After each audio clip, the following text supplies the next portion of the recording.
Assalamualaikum warahmatullahi wabarakatuh.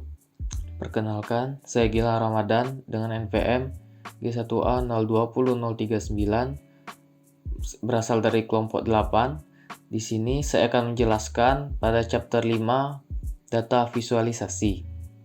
Sebelumnya, dataset yang saya gunakan adalah dataset mengenai klasifikasi pengobatan pasien. Dapat dilihat bahwa dataset yang saya gunakan berupa angka-angka.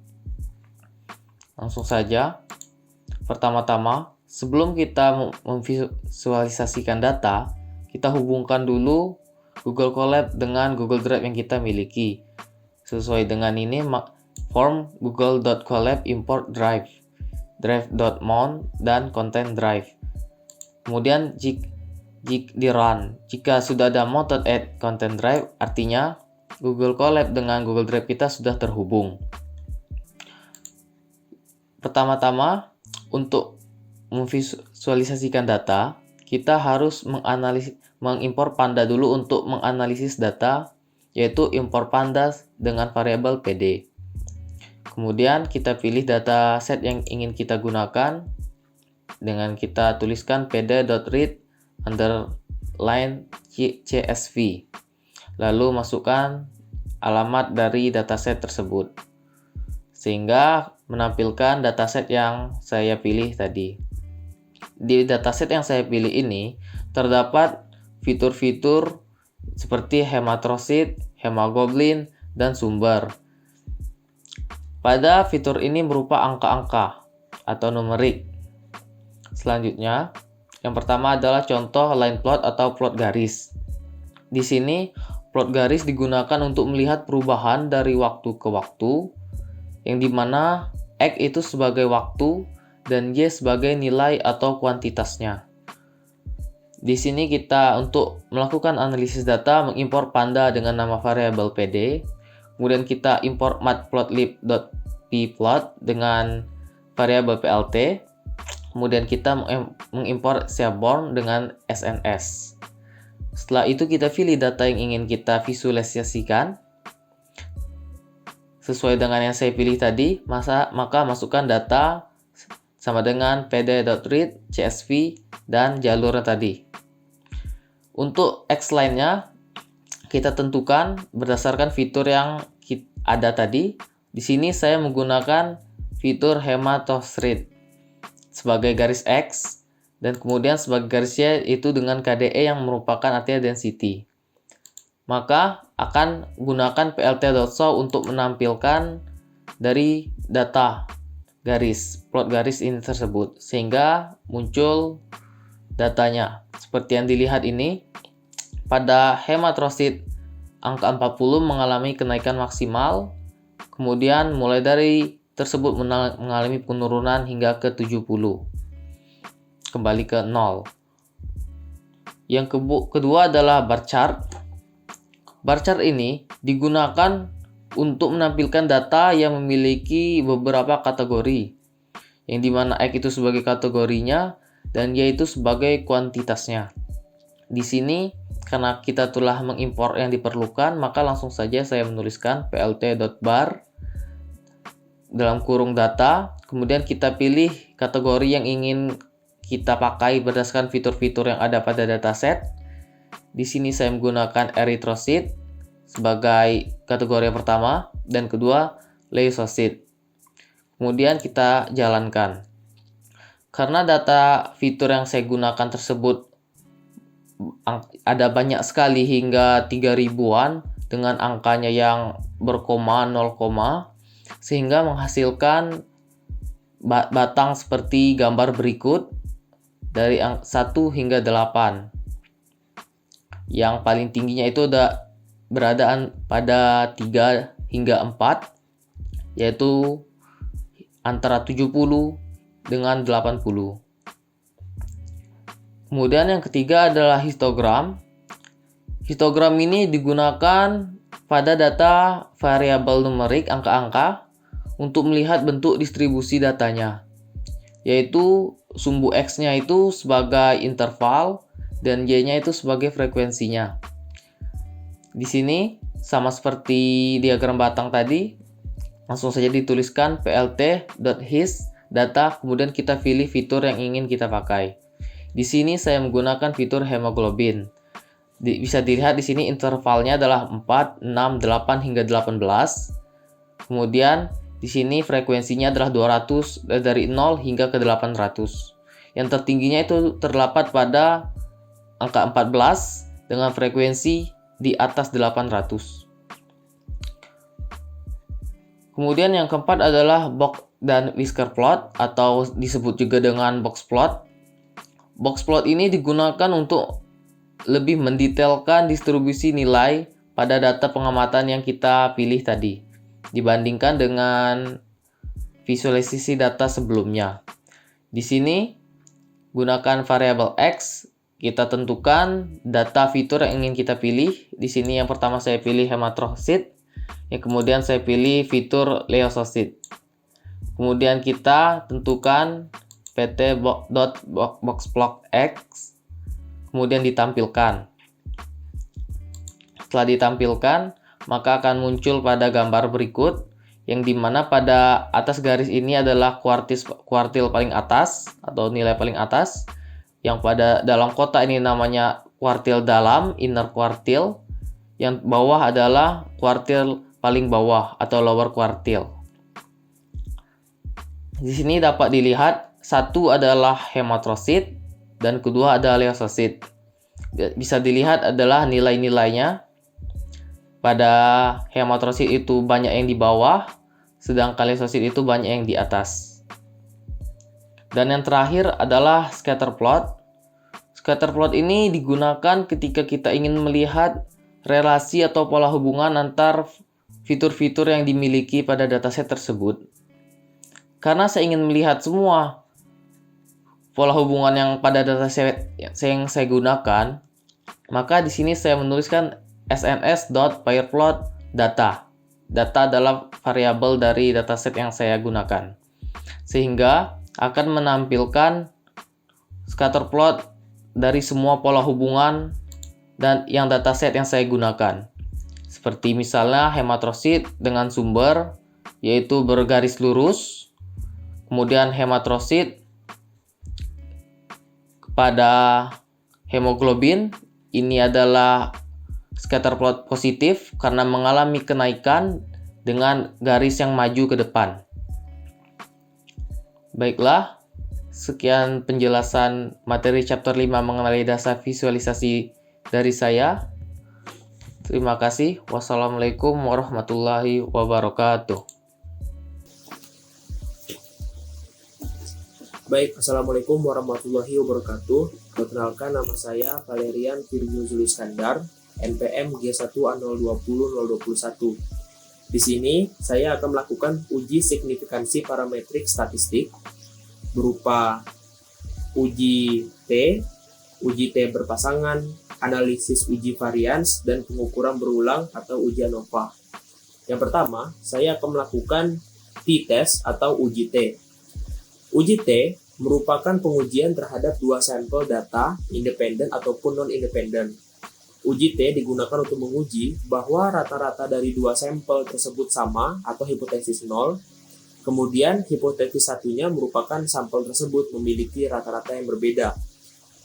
Tadi sebelum saya membacakan hipotesis 0 dan hipotesis 1, saya berkata bahwa data independen dan non-independen.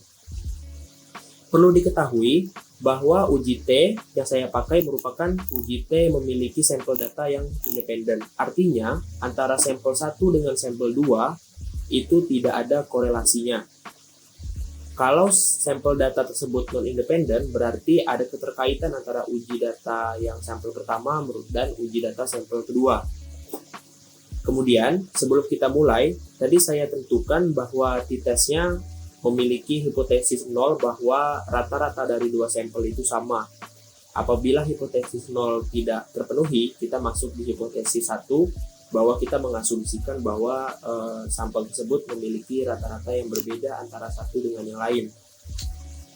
Lanjut, kita akan memulai dengan menginstal library ResearchSpy dengan menggunakan coding berupa pip install ResearchSpy. Setelah kita menginstal library tersebut, kita akan mengimportnya. Ya, ini bisa kita lihat, ini merupakan library yang kita pakai, ResearchPy, SRP, NumPy, Pandas, SciPy, Seaborn. Lanjut, kemudian saya akan menggunakan dua sampel variabel lampu A dan lampu B dengan data-data sebagai berikut. Di sini saya akan menjelaskan apa maksud dari dua variabel ini. Lampu A dan lampu B merupakan suatu merek. Kita anggap aja lampu A merek A dan lampu B merek B. Merek A dan merek B kita akan mengujikan seberapa lama setiap lampu tersebut bertahan dalam hitungan bulan. Jadi untuk lampu A atau merek A, kita mempunyai pengujian terhadap lampu-lampu A dengan hasil sebagai berikut. Lampu 1 63 bulan, 54 bulan, 72 bulan, 63 bulan, 45 bulan, dan seterusnya. Begitupun yang lampu B atau merek B itu menghasilkan variabel data-data sebagai berikut, 72 bulan, 54 bulan gitu. Selanjutnya dari dua sampel tersebut, lampu A dan lampu B, saya ingin menampilkan dalam bentuk tabel. Jadi kita pakai tabel PD data frame. PD ini merupakan tabel pandas data frame sampel data A dan sampel data B. Kemudian setelah ditampilkan hasil sebagai berikut. Data A, data B, 63, 72, 54, 54. Nah, di sini juga kita ketahui bahwa data tersebut dua variabel ini memiliki jumlah data masing-masing 11. Jadi totalnya ada 22. Dan perlu saya ulang lagi bahwa data dari A dengan B ini dia tergolong independen, berarti nggak saling terkait. Jadi andai kata kalau misalnya data ini terkait, berarti bisa jadi lampu B ini merupakan hasil modifikasi dari lampu A. Jadi dia bisa berpasangan seperti itu. Lampu B hasil modifikasi dari lampu A atau lampu A hasil modifikasi dari B. Jadi dia berpasangan-pasangan. Tapi karena lampu A dengan lampu B ini saya katakan bahwa lampu ini berbeda, jadi kita anggap ini merupakan dua data yang independen. Jadi total ada 22 data dari A dengan B ini. Kemudian sebelum saya lanjutkan, saya akan menampilkan dua sampel ini dengan visualisasi box plot. PLT, pyplot, box plot, tabel A, tabel B, show means true. Jadi bisa kita lihat di sini ini merupakan hasil visualisasi data dari variabel A dan variabel B. Lampu A dengan lampu B memiliki variasi data yang beragam. Lampu A lebih beragam daripada lampu B. Kita bisa lihat lampu A ini kelihatan lebih menyebar daripada lampu B itu kelihatan lebih sempit ya penyebarannya. Kemudian saya tadi mengetik show mean sama dengan true, berarti kita akan melihat di segitiga ini merupakan rata-rata dari masing-masing variabel. Lampu A memiliki rata-rata kisaran 55 hingga 60, ini mungkin 56, atau lampu B rata-ratanya sekitar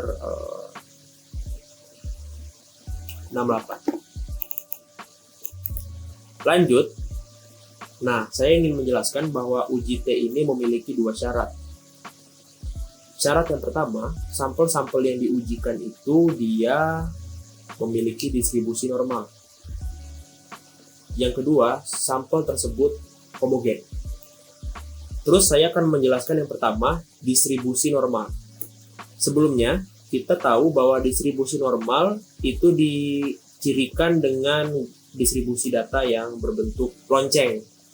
Jadi dia distribusinya itu tidak timpang kiri, tidak timpang kanan, jadi dia membentuk lonceng. Tinggi di tengah, seperti itu. Oke, kita akan menguji bahwa dua sampel ini memiliki distribusi data yang normal. Kita pertama akan mengambil selisih dulu dari data-data A dengan data B. Jadi data A dikurang data B itu menghasilkan selisih. Saya menyebutnya residu. tabel residu, tabel A dikurang tabel B. Setelah ditampilkan, ya kita bisa lihat selisihnya. Min 9, 63 dikurang 72, 54 kurang 54. Kemudian saya ingin menampilkan residu tersebut untuk menguji apakah distribusinya itu menyebar dan berbentuk lonceng. Kita pakai library Seaborns kdplot. Jadi si SNS kdplot residu set true supaya bisa menampilkan gambarnya lebih jelas gitu kan. Nah, ini merupakan hasilnya. Bisa kita lihat bahwa data A dengan data B ini distribusinya normal, dia berbentuk lonceng. Lanjut, untuk menguji yang kedua, metode yang kedua. Jadi ada beberapa metode. Metode yang pertama saya menggunakan kdplot. Ya, metode kedua saya menggunakan probability plot, proplot. Kita coba gunakan stats proplot, residu dan sebagainya, R value sama dengan true. Nah, di sini kita bisa lihat bahwa persebaran data itu mendekati garis. Jadi dia nggak terlalu lari ke kiri, nggak terlalu lari ke kanan. Kalau data tersebut tidak normal, dia akan sangat mencar. Tapi kalau data ini normal, dia mendekati garis. Dan kita bisa lihat R value-nya 0,93 itu mendekati angka 1. Berarti data tersebut tergolong normal ya. Dan metode yang terakhir saya menggunakan Shapiro, stat Shapiro residu, dan kita bisa lihat ada hasil statistikalnya, ada p-value-nya. Kita fokus ke p-value. P-value-nya 0,37. Jadi kalau misalnya di atas 0,05, di atas signifikan value, jadi dia tergolong data yang normal. Selanjutnya, jadi kita bisa simpulkan bahwa data A dengan B ini tergolong data yang normal. Sekarang kita simpulkan bahwa data A dengan B ini tergolong data yang homogen atau sama. Saya kembali memunculkan box plot, jadi supaya kita mengingat-ingat persebaran datanya. Nah, untuk menguji data tersebut homogen atau tidak, kita menggunakan Levin. Nah, stat Levin, lampu A, lampu B, Levin results, statistiknya, dan kita fokus ke p-value. P-value-nya 0,96, hampir mendekati 1, bahwa data tersebut tergolong homogen. Jadi data ini sudah memenuhi 2 syarat, data ini normal, data ini homogen, melalui uji normalitas dan uji homogenitas. Lanjut, kemudian kita baru bisa langsung lanjut ke uji T-nya. Nah, kita pakai research spy, RP, t-test, lampu A, lampu B. Setelah di running, kita akan memunculkan beberapa macam informasi.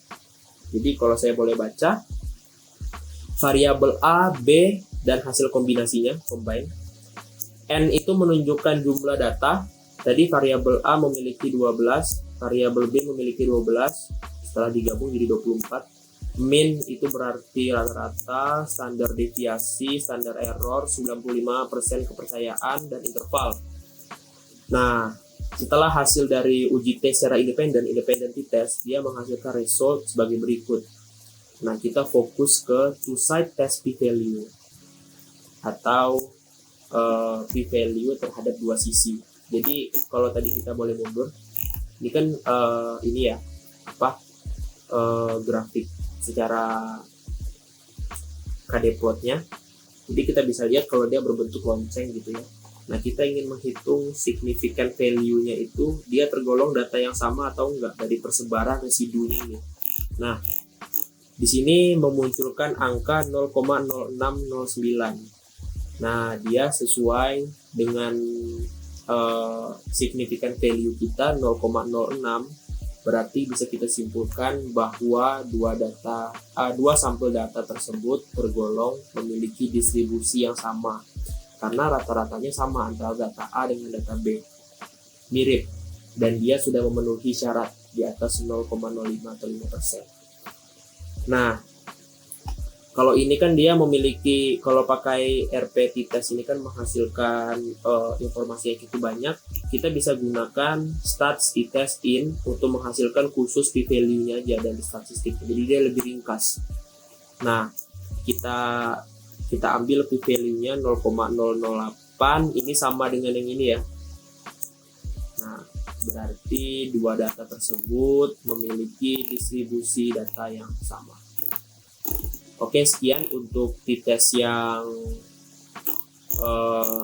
tunggal, yang satu aja, yang tunggal. Nah, selanjutnya kita akan melakukan uji T terhadap data yang berpasangan atau pair.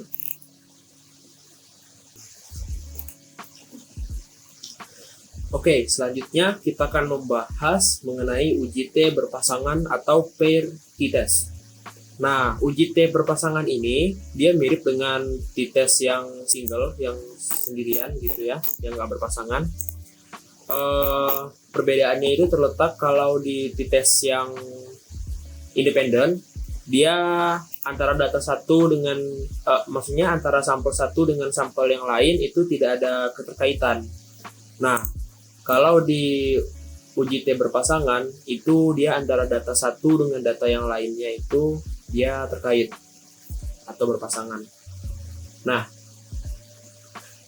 untuk memulainya, kita lagi-lagi menggunakan ResearchSpy. Oke, jadi kita install dulu ResearchSpy-nya. Lalu kita import library yang akan kita gunakan. Dan di sini saya akan menggunakan dua sampel, yaitu variabel pre dan variabel post. Isinya merupakan angka-angka sebagai berikut. Jadi dia tipe datanya integer. Dan saya nggak ngambil dataset di mana gitu kan. Jadi ini adalah variabel pre dan variabel post. Kemudian untuk memulainya saya saya ingin memvisualisasikan dalam bentuk tabel menggunakan pandas, menghasilkan sebagai berikut. Nah, jadi jumlah datanya itu dari masing-masing ada 10. Pre-nya 0,873, post-nya 1,142, dan seterusnya. Baik, lanjut. Kemudian saya ingin memvisualisasikan dua variabel ini dalam bentuk box plot. Nah, di box plot kita bisa lihat kalau di pretestnya dia memiliki variabel angka yang cukup lebar ketimbang post-test yang lebih sempit. Lalu kita kembali lagi untuk mengambil dua syarat. Yang pertama uji normalitas dan yang kedua uji homogenitas.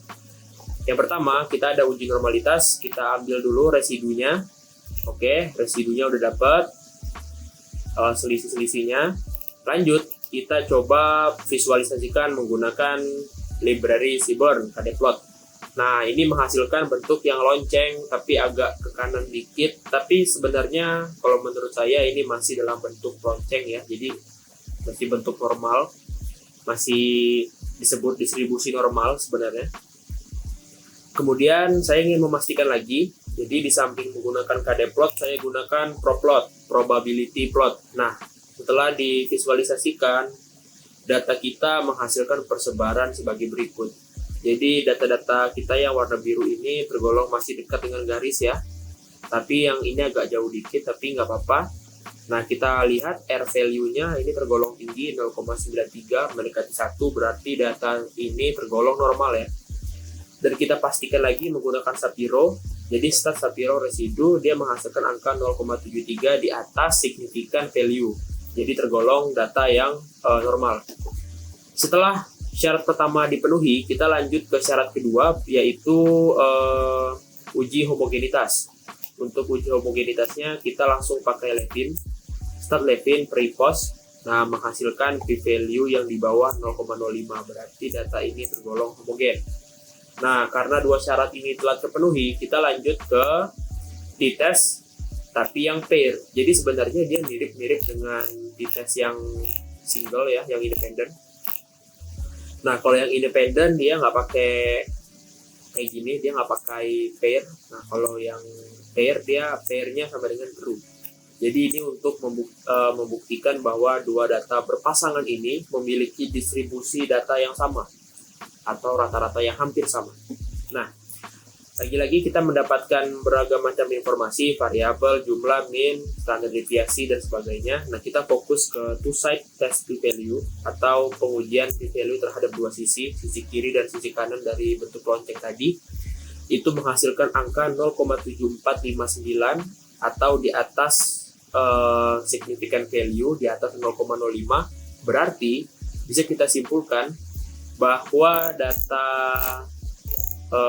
dua buah ini, pre dan post ini, memiliki data-data yang memiliki distribusi rata-rata yang sama dari pre maupun post, dan dalam posisi bahwa dua data ini pair atau berpasangan. Lanjut, setelah kita membahas t-test independen dan uji T berpasangan, kita akan membahas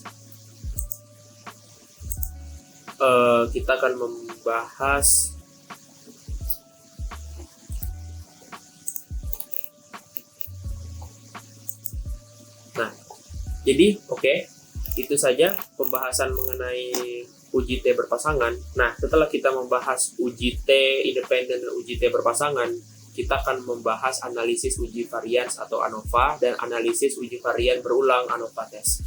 Nah, selanjutnya kita akan menuju di analisis uji varians. Baik, di sini saya akan menjelaskan mengenai ANOVA test atau uji varians. Jadi, sebelumnya saya akan menjelaskan mengenai konsep dari ANOVA test. Sebenarnya antara ANOVA test dengan t-test itu sebenarnya bisa dikatakan mirip. Tujuan kita adalah menghasilkan atau membuat perbandingan antara rata-rata dari suatu grup ke grup yang lain itu bersifat sama atau berbeda gitu untuk menguji hipotesis kita.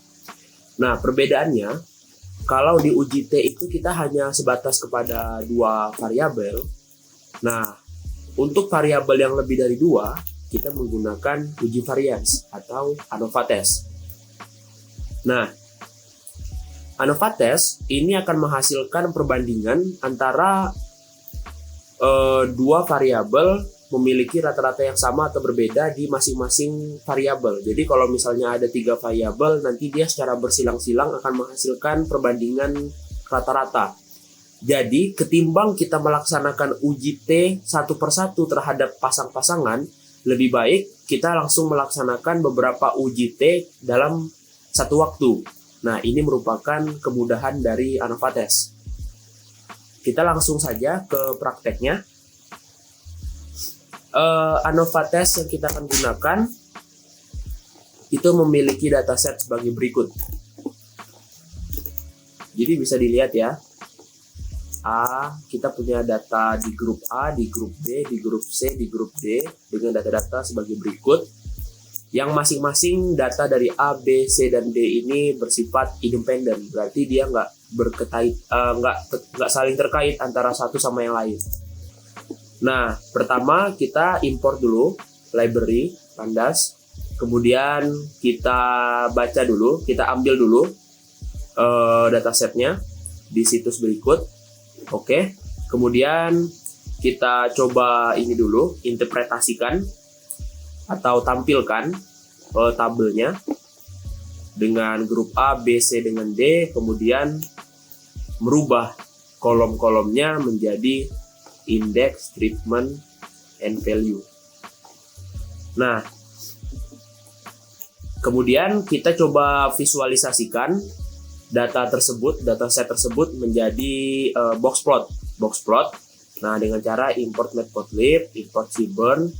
Nah, kemudian kita akan tampilkan, visualisasikan data tersebut. Nah, ini merupakan visualisasi dalam bentuk box plot A, B, C dengan D. Dia memiliki jenis variasi yang berbeda-beda. Bisa kelihatan ya. Mungkin D dia bagian value yang tinggi. Nah, yang paling rendah ini ada A dengan C. Nah, value sedang ini rata-rata di B. Nah, setelah kita memvisualisasikan data tersebut dengan box plot, lanjut, kita akan mengambil dua uji. Nah, seperti biasa, kalau di uji T kita punya dua uji normalitas dan uji homogenitas. Begitupun di ANOVA test, kita perlu dua syarat ini supaya bisa melaksanakan ANOVA test atau uji ANOVA. Yang pertama, kita coba laksanakan uji normalitas dulu. Nah, di sini kita kalau ingin mengambil residu itu kan, atau mengambil selisih untuk melihat persebaran residunya itu apakah berbentuk lonceng apa enggak, kan mudah nih kalau misalnya dua variabel di UT. Nah, kalau di ANOVA kayak gimana cara kita membuat residunya? Nah, kita gunakan OLS. Nah, pertama kita import dulu library-nya stats model API. Nah, dari stats model formula API kita ambil OLS, import OLS. Nah, kita buat dulu residunya.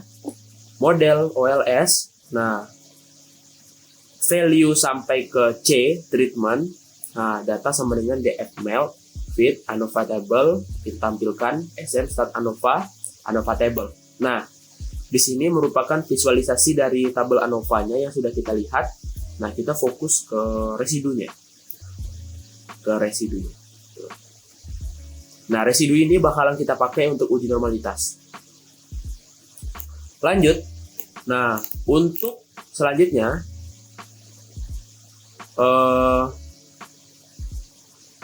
ini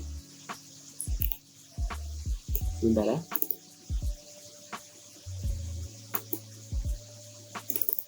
Nah, ini sama aja sebenarnya uji ANOVA-nya baik yang atas maupun yang bawah. Oke, kita dapat ya residunya. Nah, lanjut kita coba tampilkan persebaran data ini sebagai QQ plot. Apa bisa dibilang pengambilan residu, tapi kita rubah antara theoretical quantiles dan standardized residual. Jadi residu yang telah distandarisasi itu cenderung lebih benar posisi datanya ketimbang yang masih dalam keadaan teoritis. Nah, setelah distandarisasi, persebaran data ini bisa kita lihat. Kalau datanya ini mendekati garis, berarti data ini tergolong normal. Dan kita pastikan lagi menggunakan uji Shapiro, import SciPy stats.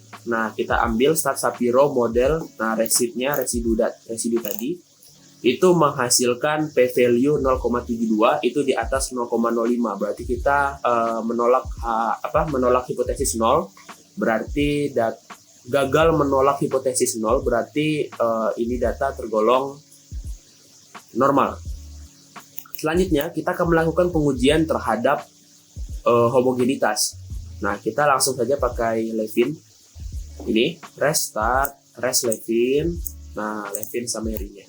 Kita fokus ke p-value 0,1667. Nah, dia di atas 0,05, berarti data cenderung homogen. Nah, sekarang kita akan lanjut ke bagaimana mencari rata-rata dari masing-masing grup terhadap grup lain.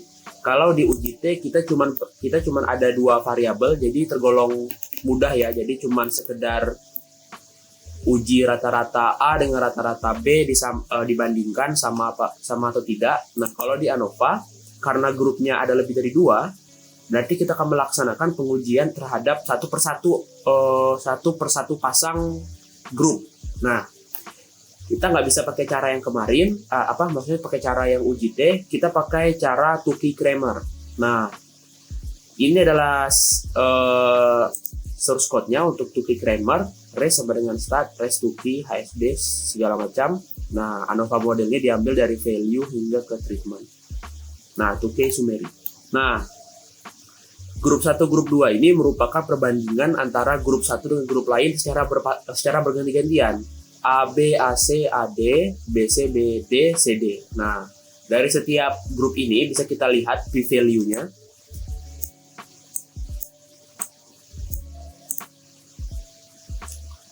Nah, sepintas ya, cuman pasangan A dengan C yang memiliki kesamaan rata-rata karena dia di atas significant value 0,9. Nah, selain daripada A dengan C, semuanya ini terbukti berbeda. Berarti gagal menolak hipotesis 0.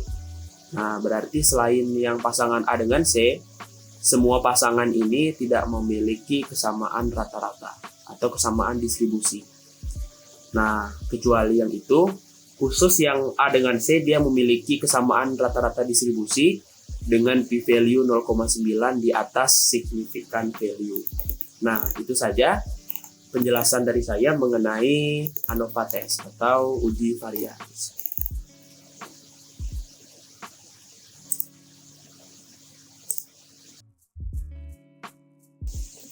Baik, di sini saya akan menjelaskan mengenai uji ANOVA berulang atau repeat ANOVA test. Sebelumnya, saya sudah mempraktekkan mengenai ANOVA test atau uji varians. Nah, sebenarnya perbedaannya itu sedikit antara ANOVA test dengan repeat ANOVA test. Dia sama-sama menghasilkan atau menguji rata-rata dari satu grup ke grup yang lain.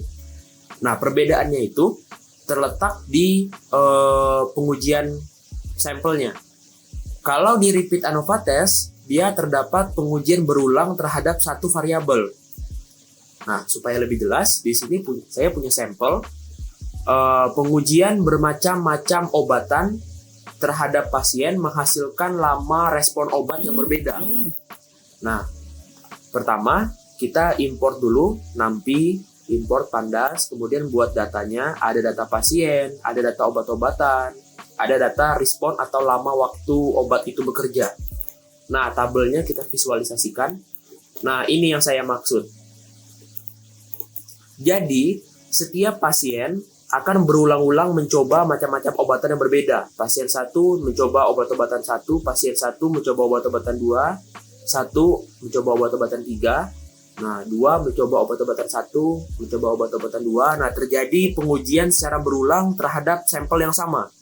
Nah, dia menghasilkan waktu respon atau waktu obat ini bereaksi berbeda-beda terhadap setiap orang, terhadap obat-obatan yang diberikan. Nah, kita punya 5 orang yang mana menguji obat-obatan sebanyak 4 jenis. Jadi kita lanjut aja. Kita akan menguji dua uji ya, normalitas dengan uji homogenitas. Nah, yang pertama kita ambil dulu residunya dengan cara yang sama seperti ANOVA yang tadi. Kita pakai OLS. Residunya udah dapat. Oke, ini residunya. Kemudian kita tampilkan di plotnya. Nah, kita bisa lihat kalau persebaran datanya ini cenderung mendekati garis merah ya, berarti dia datanya tergolong normal. Nah, kita pastikan lagi memakai Shapiro. Hasil Shapiro menunjukkan p-value 0,49, jadi masih tergolong distribusi normal ya, masih di atas 0,05.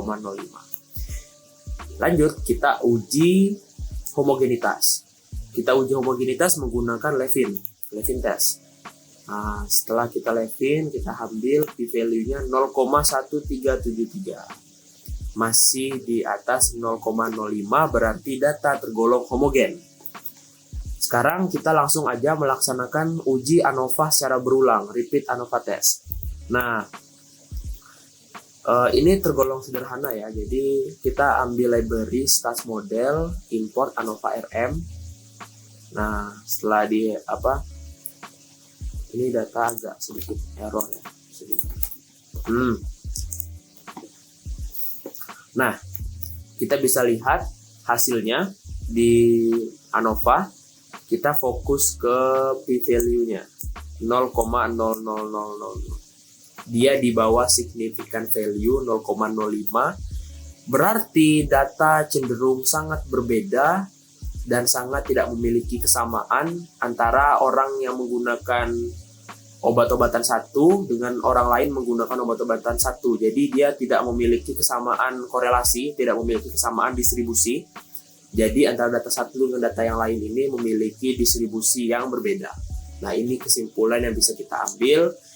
Berarti kita tolak H0, kita ambil hipotesis 1 bahwa data memiliki distribusi yang berbeda. Nah, selanjutnya mengenai korelasi itu akan dijelaskan oleh teman saya. Baik, saya pamit. Terima kasih. Wassalamualaikum warahmatullahi wabarakatuh. Assalamualaikum warahmatullahi wabarakatuh. Perkenalkan, saya Arif Rahman Setiawan dari kelompok 8. Di sini saya akan menjelaskan program yang telah kami buat tentang korelasi dan covariance. Pertama-tama, mount data dari Google Drive dengan sintaks from google.colab import drive.mount dalam kurung petik /content/drive petik tutup kurung. Lalu panggil dataset dengan menggunakan library pandas, lalu read CSV-nya. Dataset yang kami pakai adalah dataset mengenai kafein pada minuman. Contohnya di sini adalah Costa Coffee, Coffee Fine Brewed Coffee, Hell Energy Coffee, dan seterusnya. Di sini ada beberapa kolom di mana drink yang mendefinisikan jenis minuman, volume adalah yang mendefinisikan minuman itu ada berapa liter, kalori adalah kandungan kalorinya dari volume yang telah disebut, kafein adalah kandungan kafein dari volume minuman yang ada di layar.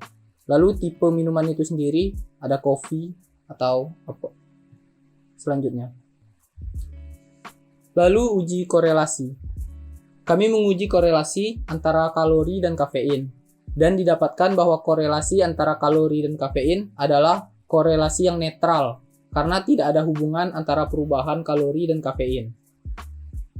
Selanjutnya, untuk uji kovarian, kami menguji kalori dan kafein, di mana kalori sebagai X, kafein sebagai Y, dan didapatkan bahwa kedua variabel berubah ke arah yang berbeda, ditunjukkan dengan tanda negatif, yaitu X 8.987, sekian dan Y-nya min 1.856, sekian. Lalu selanjutnya X min 1.856, sekian dan Y-nya 24.137. Selanjutnya uji korelasi personer. Personer di mana X sebagai kalori dan Y sebagai kafein. Di mana nilai alfa yang digunakan untuk menentukan korelasi adalah 0,05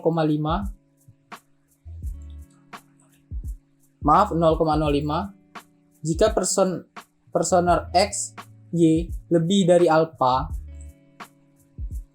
maka tidak ada korelasi. Jika kurang dari alfa, maka ada beberapa korelasi dan ditemukan korelasi.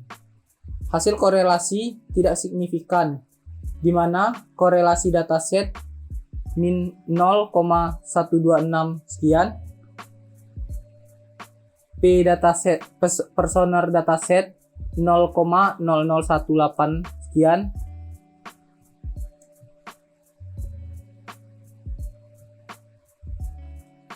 dan beberapa korelasi tertolak. Selanjutnya, lalu untuk redundansi, kami menggunakan drop duplikat, di mana kolom yang diredundansi adalah kolom drink, sehingga tidak ada minuman yang terduplikat. Baiklah, sekian penjelasan dari saya tentang korelasi dan covariance. Lebih dan kurang saya mohon maaf. Terima kasih atas perhatiannya. Wassalamualaikum warahmatullahi wabarakatuh.